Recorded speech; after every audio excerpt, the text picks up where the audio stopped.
আসসালামু আলাইকুম, welcome my another video. আজকে ভিডিও কি দেখাবো সেটাই ভাবতেছি আপনাদেরকে, কারণ বারবার এক ভিডিও দেখতে দেখতে আপনাদের হয়তো বিরক্ত হয়ে যাবেন। তো মোটামুটি কিন্তু আমার জমির যে ধান কিন্তু কাটা যায়, তো চিন্তা ভাবনা করতেছি যে আর কটা দিন যাক, গেলে ভালোভাবে কাটা যাবে। ঘাস আর নাই আইলত, এই ছাগলওয়ালা লোকগুলা ধান বাড়ি আইলের ঘাস শেষ করছে। হ্যাঁ, দেখতেই পারতেছেন ধান মোটামুটি পাক ধরে গেছে। তো সবাই দেখতে পারতেছেন রে ভুই ভাই ঘাস, হ্যাঁ ঘাস নাই, ঘাসে বেলে নাই, গরু ফল টল খাওয়াইবে ব্যাস। তুমি ধানের আটি বেসাম এলে বায়না দে, বায়না দে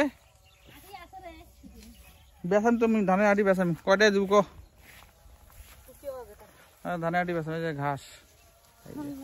হ্যাঁ, লতি করে গেছে লতি।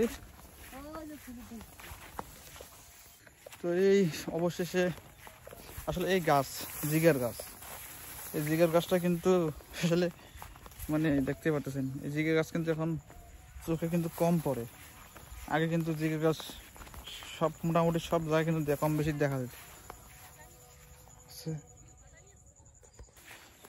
তো এই অনেকদিন পর নদীর পাড়ের ভূমি কীরকম, তো কয়েকদিন পরে কিন্তু আমাদের ইরি ধানের যে বিচন ভুঁই তৈরি হয়ে অলরেডি হয়ে গেছে দেখছেন, এগুলো কিন্তু ইরি ধানের বিচন ফালাবে মানুষ। তো এগুলো পরিষ্কার করে রাখছি, কারণ নদীতে আপনারা জানেন যে প্রচুর ঘাস হয়। এই ঘাসগুলো আসলে এখন পরিষ্কার না করলে কিন্তু পরবর্তী পরিষ্কার করতে আসলে অনেক কষ্ট হয়। বাবা, এই অনেক ভূমি কিন্তু পরিষ্কার হয়ে গেছে, কারণ এই ধানের প্রস্তুতি সবাই কিন্তু নিচ্ছে মোটামুটি বিচন ফালার জন্য। তো আমাদের এলাকায় কিন্তু মোটামুটি জমি পরিষ্কার করছে সবাই, দেখতে পাচ্ছেন মাশাআল্লাহ। তো আর কয়েকদিন পর হয়তো বিচন ফালাবে সবাই, তো তখন আপনাদেরকে আমি ভিডিও দেব যে আমাদের ইরি ধানের বিচন কীভাবে আমরা রোপণ করি বা আশার বিষয় বিস্তারিত আমি আপনাদেরকে দেখাবো ইনশাআল্লাহ।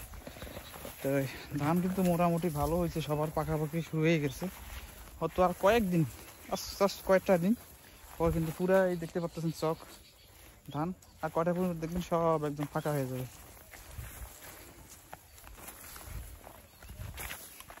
বাবা মাটি ফেলাইছে,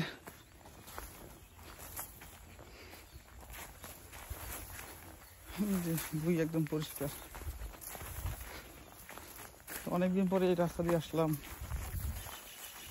এখানে আবার জামাইয়াদরি ধান গাছছে, ওই যে ওগুলা বড় বড় গাছ দেখতেছেন, ওগুলো হচ্ছে জামাইয়াদরি ধান, কি কয় বাইগন বেশি ধান বলে। ধান এত ছোট, কিন্তু ওর ওই ধানের পোলা ওগুলো খাইতে এত মজা লাগে, আসলে যারা খাচ্ছেন তারা তো অবশ্যই চান, নতুন করে বলার কিছু নাই।